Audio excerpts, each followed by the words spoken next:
It's been a while since the last episode, and since the last episode, I did a little mining off camera.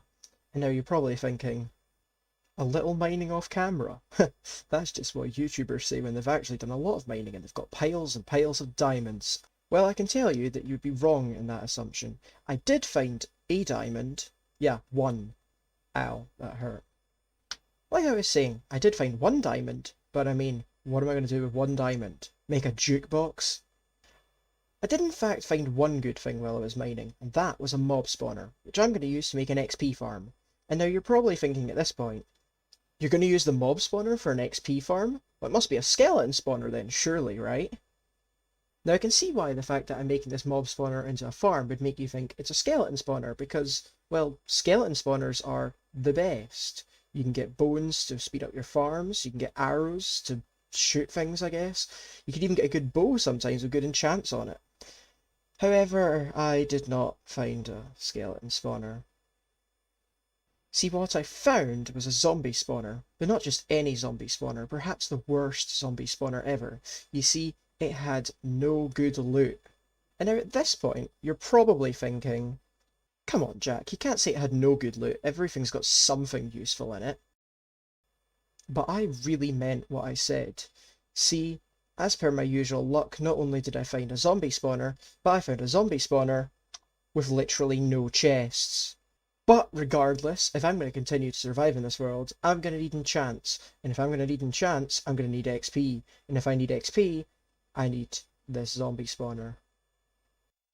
This bit has officially gone on way too long for an intro. Cue the title card.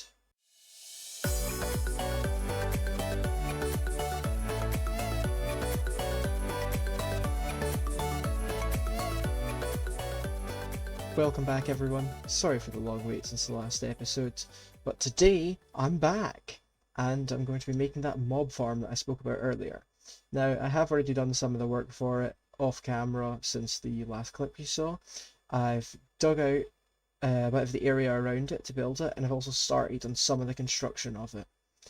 However, when watching the tutorial, because of course I'm using a tutorial, I'm not very good at this, I discovered that there is one thing I need that I do not have, and that is soul sand. So unfortunately, I'm gonna have to go to the nether. But I've only got 9 obsidian. Which isn't too much of a problem, because I managed to get a lava bucket, which means I can now make my own obsidian. There may or may not have been a slight mishap here with a creeper, and it is right above my house. I'm quite lucky this didn't destroy anything. So now that I've got this 10 obsidian, I kind of need to decide on a place to put this nether portal. Nether portal assembled. I just put it in a little room. I just dug out a little space under my house, and I've stuck it down here for now. So, this is gonna go horribly wrong, but time to light it. It'd be great if I ended up in a soul sand valley, because then I could just, grab some and get out of there immediately. Well, this isn't what I was hoping for. I probably shouldn't have came into Nether when I'm so unprepared, but at least I've got gold boots. Oh, they're almost broken. But I do have gold boots, so hopefully they should protect me for a little while from the piglins. That's how it works, right? They don't attack if you're in gold. I hope I got that right. I'm just kind of walking in a straight line hoping for the best, because that way, as long as I know which direction I went in, then I just need to turn 180 degrees and it should be fairly easy to get back to the portal. I have a bad habit of getting lost in the nether. I'm willing to bet that very few people saw the whole intro to this episode about the mob spawning thing and immediately thought, he's gonna go to the nether this episode, because it is a bit of a weird tangent to go on, but it's necessary in my eyes. Actually, it could be completely unnecessary now that I think about it. There probably is a much better way to do this mob farm without needing the soul sand. But you know what? I've committed to this now. I've successfully located a soul sand valley. But when I say I've located it, I don't mean I'm in it. I mean I can see it, but it's yeah, it's probably gonna kill me getting there. Soul sand successfully collected. I'm gonna just head back now. I could get some more useful stuff in the nether, but I'm going to be honest, I really only came here for one block of soul sand, and I'm very concerned about dying. Alright, I'm fairly certain this is the direction. Yeah, there's cobblestone here, so this is definitely the direction I came in. I was just really hoping I can get back to the portal before something kills me. I know the piglins won't attack me, but there's still ghasts around. Perhaps wither skeletons. What are those things called? Hoglins? Do they attack? I'm not sure what the criteria for them attacking is. Yeah, I'm officially lost. Wait, is that? Oh my! Literally, as soon as I started recording to say that I'm lost, yeah, I can see it. I can see the portal through the trees. You just have to prove me wrong, Minecraft, don't you? Well, I have officially made it safe back to the overworld. I didn't die. I think this is the first time in a long time that I've gone into the nether for the first time in a survival world and not died. Well, now that I have the soul sand, I can continue the construction on the farm. I will probably just finish it and show you how it works when it's done. The XP farm is officially finished. So basically the way the design works, to simplify it, is through that wall is the spawner. And I've mined out an area around it, and then there's water underneath it. So the zombies spawn in, fall into the water, and then that pushes them into a bubble elevator, which is why I needed the soul sand. And then when they get to the top of that, water pushes them down a big drop, and they land on this hopper with very low health, so I can just hit them in the kneecaps and kill them. That was probably not a very good explanation. I'll put a link to the tutorial I used in the description so you can see how it works a bit better there. Also, I've built this room here. I don't know why I put so many chests. I'm probably not going to need this many. Better to have too many than not enough. I'm going to stand at this farm for a while, get some XP, and then do something else. My sword broke, and I'm now up to 37 levels, which I would call a success. And in that time I got over 4 stacks of rotten flesh, 2 iron ingots, 1 potato, and 1 copper ingot. And you may be questioning the fact I got a copper ingot from that, because zombies don't drop copper. Well, as it turns out, there's a slight flaw with the farm. Turns out that every now and then there must be a blockage or something, and zombies get stuck in the water longer than they should because they were turning into drowned, which isn't supposed to happen. But I made the farm for the XP, not the loot. I don't care what mobs I'm killing, so I'm not going to bother trying to fix it. However, the XP is only half of what I need. I'm also going to need to get some of the fellas from over there. Right, so crafted up a stack of rails and a few minecarts, and now I'm going to go and attempt to wrangle some villagers and move them into a space where I can breed them to get more, and then eventually make a trading hall. Only problem is, villagers are the worst.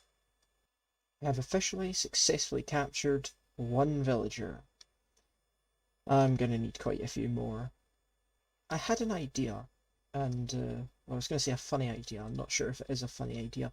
It's certainly funny to me, and that idea is to put the villager hall underground and have some sort of like drop chute in one of the houses, so I can just fling villagers down there in a minecart track.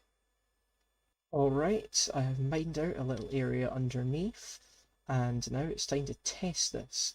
Will it take damage? I think he's fine. I am going to need to take the door off of this house for now to get my villager drop chute. Guess I'm also going to need to take the stairs. Right, I see another villager up there who seems trappable.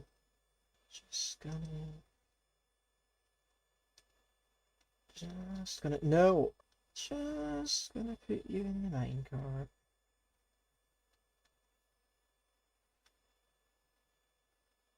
Sort of witchcraft is this? Why? Why? There we go. finally. Now I just push him down and then push him towards the rails. Oh, they do take damage if they fall on a minecart. Oh well. Maybe if this villager can behave himself, we'll get him a healing potion or something later. But until then, you're coming with me. Alright, just push him into the house, and another villager successfully delivered. And there they go.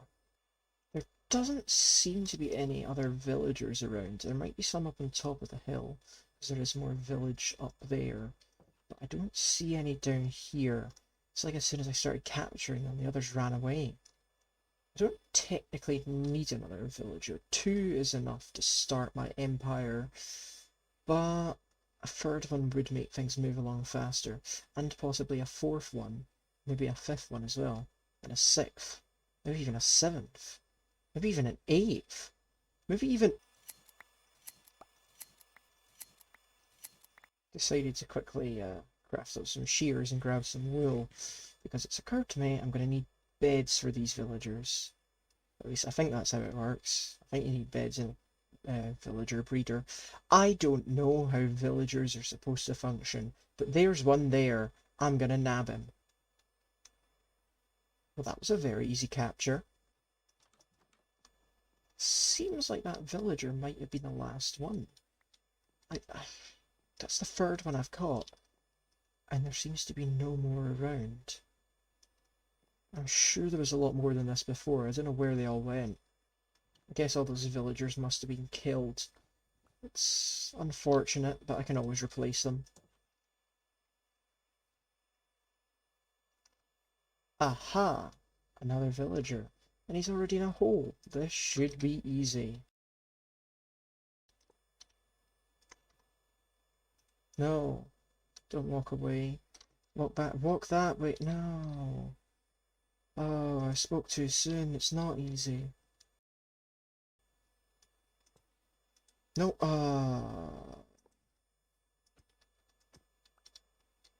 Just stand still. Stand still.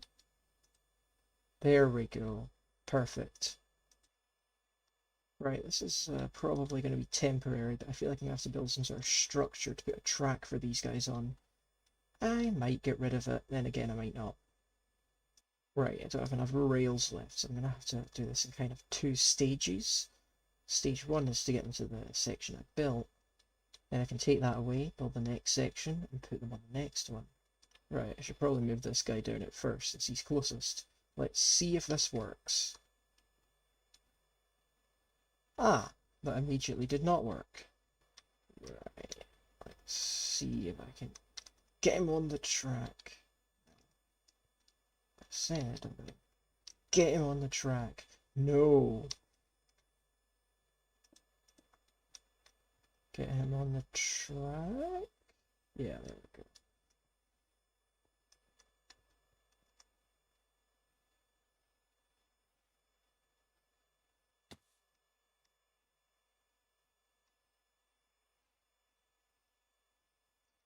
Alright, both villagers are now officially at the end of the first section of track. So now I can build the second section, and that should be a much smaller section of track, hopefully.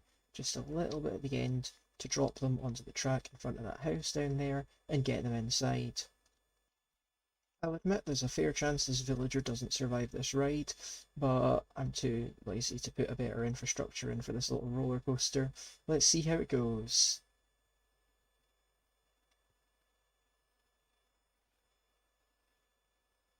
Yeah, that's good enough.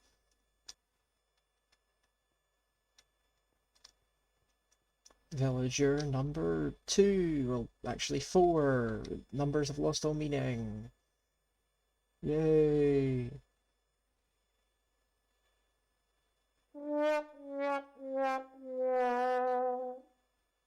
Oh well. Like I said before, I only really need 2 villagers. I've already got 3 down there. 3 is more than enough. There's no bed in there. 3 is more than enough. I can make do with that. I didn't need the 4th guy. There's also no bed in here. Where are the beds? Did I take... Did these houses just not have...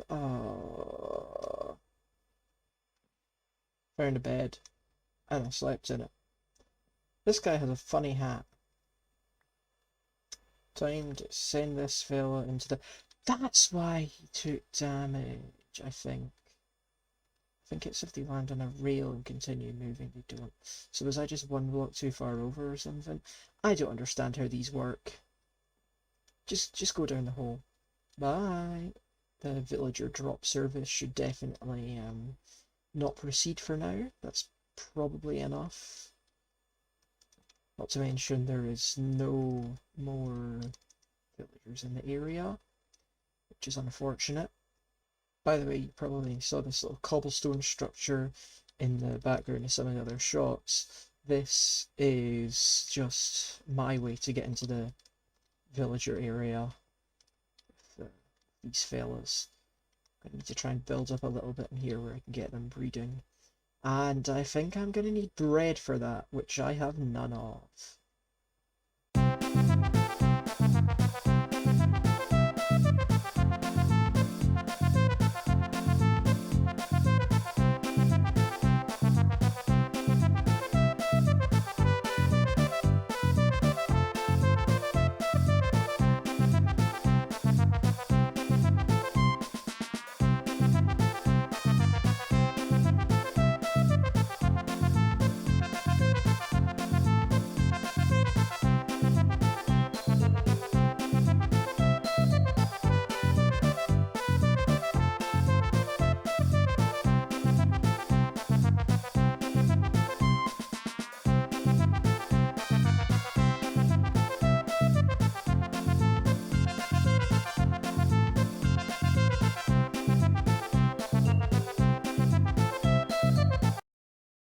So this is my villager breeder.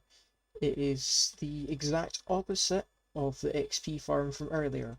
It's my original design, and it is incredibly inefficient.